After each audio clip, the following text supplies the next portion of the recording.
Os acontecimentos da Semana Santa. Emil Bock. Quinta-feira Santa. 2 vezes por ano, uma quinta-feira se destaca com uma luz singularmente festiva no decurso do ano. O dia que precede a Sexta-feira Santa e o dia da Ascensão. Embora pertencente à semana mais séria do ano, a Quinta-feira Santa se relaciona misteriosamente com a outra quinta-feira, 6 meses mais tarde, quando toda a natureza primaveril já se desenvolveu em luz e perfume emitidos pelas flores. Não seria a Quinta-feira Santa ocultamente uma segunda véspera de Natal? Sua luz misteriosa é a do crepúsculo que precede as trevas da Sexta-feira Santa, mas é também, mais ainda, a aurora da Páscoa. Nós ultrapassamos o meio da Semana Santa após os 3 primeiros dias repletos com a ruidosa e dramática luta com o ambiente incompatível com o Cristo desde o silêncio. Na noite da Quinta-feira Santa, penetramos na esfera do silêncio sagrado. De repente, o barulho cede ao silêncio. De dia, os ruídos do povo em movimento nas ruas, milhares de peregrinos a comprar e a discutir, atingem seu auge. Depois de pouco antes do ocaso do sol, esfera purpúrea, e enquanto nascia do outro lado a enorme lua cheia prateada, as trombetas do templo deram o sinal para o início dos preparativos. Inicia-se a noite do Pessá, durante a qual os fiéis da velha liga se preparam para o sábado de Pessá, que se iniciará na noite seguinte. Cessa o barulho retumbante. Nas casas, logo se reúnem os parentes ao redor das mesas a fim de comerem o cordeiro pascal. As ruas ficam subitamente vazias. Desce um silêncio oprimente. É a magia da noite de Pessá, na qual circula, como outrora no Egito, o anjo exterminador. Jesus, com seus discípulos, também se retira para a sala onde terão a ceia do Pessá. Os destinos querem que o silêncio desta sala seja múltiplo, já que ela se encontra em uma casa que não é uma habitação privada, mas serve de convento a um círculo sagrado dos Esseus. A Ordem dos Esseus tem aí sua sede em local sagrado e antiquíssimo, no Monte Sion, onde há milênios antes da história da Velha Liga ter o seu centro neste lugar, já existia um antiquíssimo santuário da humanidade. Em local muito antigo e sagrado, encontra-se o cenáculo que os irmãos Esseus deixam à disposição de Jesus e seus discípulos para a véspera do Pessá. Diretamente em frente, também em uma localização tradicional e antiquíssima, encontra-se a casa de Caifás, casa matriz da Ordem dos Saduceus. Lá também se reúne um grupo para comemorar o Pessá. São os inimigos, cheios de ódio, quase incapazes de pensar na festa vindoura, pois estão sendo movidos por um plano de ódio e inimizade. Forçosamente, a luta está suspensa. É preciso aguardar até depois da hora sagrada. E nos inimigos eles próprios ordenam: procurem agarrá-lo, mas não antes da festa. Na sala onde estão reunidos Jesus e seus discípulos, cumpre-se o 23º Salmo. Preparas diante de mim uma mesa à vista dos meus inimigos. Desceu o silêncio, é verdade, mas a fatalidade sombria da noite de Pessá se incorpora nos espectros noturnos daqueles outros comensais na casa vizinha. O que há sobre a mesa ao redor da qual se instalaram Jesus e os discípulos? Este grupo também obedece à velha lei e cumpre a tradição. Foi preparado o cordeiro pascal. Jesus se prepara com os discípulos a comê-lo. Recordando devotamente o sacrifício do cordeiro, que na época de Moisés fora o sinal pelo qual o povo judeu foi libertado da escravidão. Mas o cordeiro pascal, na mesa deste cenáculo, adquire um sentido modificado. À mesa está sentado aquele do qual João Batista pôde dizer: Eis o Cordeiro de Deus que carrega os pecados do mundo. Em nenhum outro lugar, àquela hora, nem antes, nem depois, o Cordeiro Pascal esteve tão próximo daquele que simboliza. Através de milênios, a ceia do Cordeiro Pascal foi um costume profético. Agora, eis que a profecia se cumpre. Logo, o apóstolo Paulo poderá dizer: nós também temos um Cordeiro Pascal. É o Cristo que se sacrifica por nós. No cenáculo encontram-se a profecia e seu cumprimento. A sala está cheia de pesado pressentimento. Pesam no ar a separação e a tragédia. O sacrifício do Cristo já lança antecipadamente sua sombra. O consciente dos discípulos passa por uma dura prova. Através do Cordeiro Pascal sobre a mesa, esta cena inclui a reminiscência dos antigos sacrifícios sangrentos.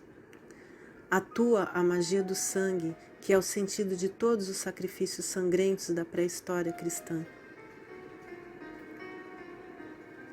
O sentido dos antigos sacrifícios residia no seguinte fato: o fluxo do sangue fresco de animais sacrificiais puros possuía a força de induzir as almas humanas, ainda não tão ligadas ao corpo, em alienação estática, de modo que forças divinas do além podiam refletir-se nas condições humanas. No cenáculo do Monte Sião, o velho sacrifício perde definitivamente o seu sentido. Agora, o mais alto ser divino veio, ele próprio, do além para a terra. O cordeiro perde seu significado próprio e passa a ser apenas a imagem, o reflexo do mistério do Cristo presente. O antigo sacrifício sangrento torna-se definitivamente supérfluo. A força que antigamente se levanta, cada vez com menor sucesso, a trair do além pelo sacrifício do sangue, está presente agora para se ligar inseparavelmente com o mundo terreno. O Cordeiro Pascal não pode mais ser um meio mágico, pois na própria existência terrena forma-se um núcleo de germinação e brotação de forças celestes. O Cordeiro se transforma em puro símbolo do amor divino que se sacrifica. Na mesa da Santa Ceia não vemos, entretanto, apenas o Cordeiro Pascal. Há também, incidentalmente, pão e vinho. E após cumprirem a velha tradição da ceia do Pessá, os discípulos se admiram ao verem o Cristo tomar em mãos os símbolos, presentes por acaso, do comer e beber, e adicionar à ceia do Velho Testamento uma nova refeição. Algo de totalmente novo, inesperado, acontece quando ele oferece aos discípulos o pão e o vinho, dizendo: Tomai, pois este é meu corpo e este é meu sangue. Em realidade, estes símbolos não estão na mesa por acaso. Da penumbra de mistérios ocultos surge à luz aquilo que sempre já existira na humanidade. No exterior dos velhos tempos havia sacrifícios sangrentos oferecidos em presença do povo. Do mesmo modo, ao abrigo esotérico de certos santuários que cultivavam os mistérios solares, sempre houve pão e vinho, como os verdadeiros símbolos do Deus Sol. No mesmo local onde o grupo está agora reunido para a ceia, 2000 anos antes, nas grutas rochosas onde estavam agora sepultados os reis e Davi, existira o santuário de Melquisedeque, o supremo iniciado solar. Melquisedeque levava pão e vinho para oferecê-los no vale do Crídon a Abraão, que regressava vitorioso. Mas pão e vinho jamais puderam representar, mesmo nos templos dos mistérios pré-históricos, a função que adquirem neste momento. Sempre foram apenas símbolos do Deus Sol, que os veneradores tinham que procurar em outras esferas. Agora, no entanto, são mais do que símbolos. No Cristo está presente o próprio altar, o Espírito solar, e ele pode dizer ao oferecer o pão, este é o meu corpo, e ao oferecer o cálice, este é o meu sangue. Sua alma, ao oferecer-se, penetra no pão e no vinho. Pão e vinho se iluminam na semi-escuridão. São envolvidos em um brilho dourado, em uma luminosa aura solar, ao se transformarem no corpo e no sangue do próprio Espírito do Sol. Todos os mistérios solares da pré-história foram apenas profecias. Neste momento estão sendo cumpridas. Na passagem dos sacrifícios sangrentos da pré-história para o sacrifício sem sangue do pão e do vinho, ocorre para toda a humanidade a decisiva interiorização da ideia de sacrifício. Todos os sacrifícios antigos eram materiais. Agora está fundado o sacrifício da alma. Inicia-se na prática do sacrifício um fluxo de verdadeira interiorização. São despedidos os sacrifícios lunares da pré-história e substituídos pelo sacrifício solar. O cristianismo, verdadeira religião solar, encontra nesta noite sua aurora. O Cristo não apenas liga a velha ceia à nova. Antes e depois da ceia, executa atos importantes, de modo que surge um todo de 4 partes.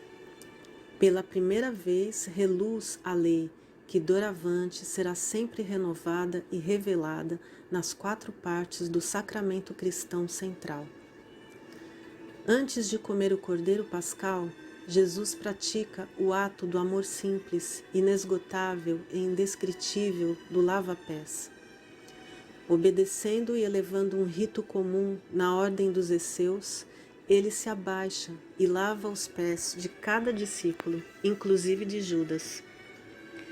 Surge uma imagem comovente daquilo que de fato está ocorrendo.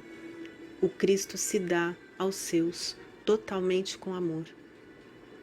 A morte na cruz selará essa dedicação.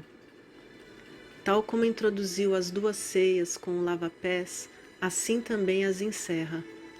Acompanhando o costume praticado nesta hora em todas as casas, segundo o qual termina a refeição do Pessá, os pais de família liam ou recitavam o Haggadah, a tradicional história do povo, sob forma de lendas. O Cristo também faz seguir-se à ceia um ensinamento. Temos no Evangelho de João a mais maravilhosa reprodução de suas palavras de despedida, que culminam com a oração. São 4 as etapas atravessadas: lava-pés, cordeiro pascal, pão e vinho e discursos de despedida. Ao lavar Jesus os pés dos discípulos, estes parecem já experimentar a mais íntima comunhão das suas almas com a alma de Cristo. Mas, em realidade, o lava-pés nada mais é do que o último resumo simbólico de todos os ensinamentos que Cristo deu a seus discípulos. Por isso ele lhes diz: dou-vos uma nova lei, amai-vos uns aos outros. O lava-pés é, de certo modo, a última parábola aos discípulos, parábola que já não foi falada, mas praticada. O amor é a meta final da doutrina que o Cristo lega aos discípulos. Após a leitura do Evangelho, feita em total devoção de alma, comer o cordeiro pascal é a etapa do ofertório. Surge a imagem do sacrifício. Cristo, o Cordeiro sacrificial, que morrerá na cruz no dia seguinte pela humanidade. Segue-se a terceira etapa. Cristo oferece aos discípulos pão e vinho. Pela primeira vez, realiza-se então o mistério da transubstanciação, terceira parte do sacramento, após a leitura do Evangelho e o ofertório. O celeste transpenetra o terreno. O espiritual reluz na matéria. Como uma estrela fulgurante, revela-se o sol da transubstanciação, que mais tarde atingirá seu pleno brilho. Na quarta parte, nos discursos de despedida, parece que o Cristo dá aos discípulos apenas ensinamentos e instruções para seus caminhos. Em realidade, no entanto, ele se transmite a si mesmo da mais íntima maneira possível. Estas palavras que captam o eco espiritual da Santa Ceia são, mais ainda do que pão e vinho, corpo e sangue do Cristo. Nelas, a alma do Cristo se oferece à mais íntima comunhão e reunião com as almas dos discípulos. Mas os discípulos só ouvem estas palavras como em sonho. Só há um deles, João, próximo ao coração de Jesus, capaz de ouvir o que fala o coração de Cristo. E por isso mesmo, capaz de preservar para a humanidade em seu Evangelho uma réplica desse momento. O grande sacramento de 4 partes dessa hora está repleto do amor cósmico que se difunde, que jorra do coração de Cristo. A plenitude da palavra do Cristo forma o final nos discursos de despedida, e este fato abre uma porta luminosa para o futuro da humanidade. O Cristo, do qual parte o fluxo de amor cósmico, fala, ao mesmo tempo, como o alto espírito da sabedoria. É como se Júpiter, Deus da sabedoria, reaparecesse entre os homens sob uma forma nova. O santo grupo de comensais é dissolvido de modo dramático. O costume do Pessá e a rigorosa lei proibiam que se saísse à rua nesta noite. Quem o fizesse encontraria o anjo exterminador. As ruas ficavam vazias. Não obstante, em determinado momento, vemos alguém sair. Nada o reteve após ter recebido sua parte da refeição da mão de Jesus. O Evangelho de João adiciona: era noite. Em seu interior também reinava a noite. Satanás penetrou nele nesse instante. Judas vai à casa em frente, onde o círculo de Caifás também cumpre o rito da ceia pascal, mas estão ansiosamente dispostos para as negociações que Judas pretende fazer com eles.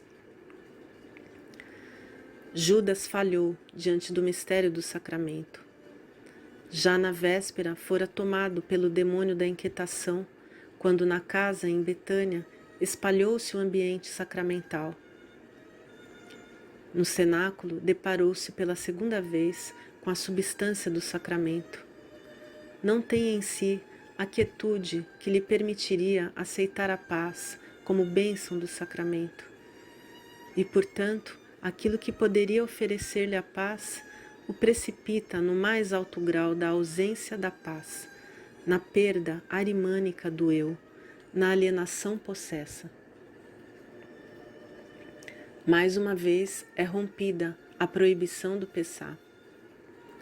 Assustando os discípulos, Jesus se ergue e lhes faz sinal para segui-lo. Saem para a noite escura. A luz clara da lua se apagara quase totalmente. Houvera um eclipse. A lua no céu parecia uma esfera cor de sangue. As rajadas frias que acompanham a despedida do inverno começam a soprar quando Jesus chega com seus discípulos a Getsêmani. A dupla saída é imagem de processos interiores. A saída de Judas revela que seu gênio bom, seu verdadeiro eu, o abandonou. Judas realmente encontra lá fora o anjo da morte. Espíritos arimânicos o transformam em seu instrumento. A saída do Cristo é a imagem do livre derramamento da alma, que desde a origem foi portadora no cosmo da ideia de sacrifício. Quando Judas sai, a Escritura diz: era noite. É noite também na alma de Judas. Quando sai o Cristo, podemos dizer: era dia. Um fulgor dourado se mistura à noite tenebrosa. Um mistério solar envolve o Cristo quando ele desce com os discípulos pelo mesmo caminho pelo qual Melquisedeque, 2000 anos antes, levara pão e vinho. Um sol brilha em plena noite. Por isso, pode acontecer mais tarde que o Cristo subjuga o anjo exterminador em Getsemane. A luz solar que os homens viram brilhar no ser do Cristo no domingo de Ramos já penetrou em camadas muito mais profundas. Ninguém o percebe. Não obstante, o mundo recebe uma nova luz nesta noite santa, que é mais uma véspera da Páscoa do que véspera de sexta-feira da Paixão. No dia da Ascensão, outra quinta-feira, 6 meses mais tarde, o germe de luz, cujo crescimento começa no cenáculo, já terá adquirido a onipresença terrena e força cósmica.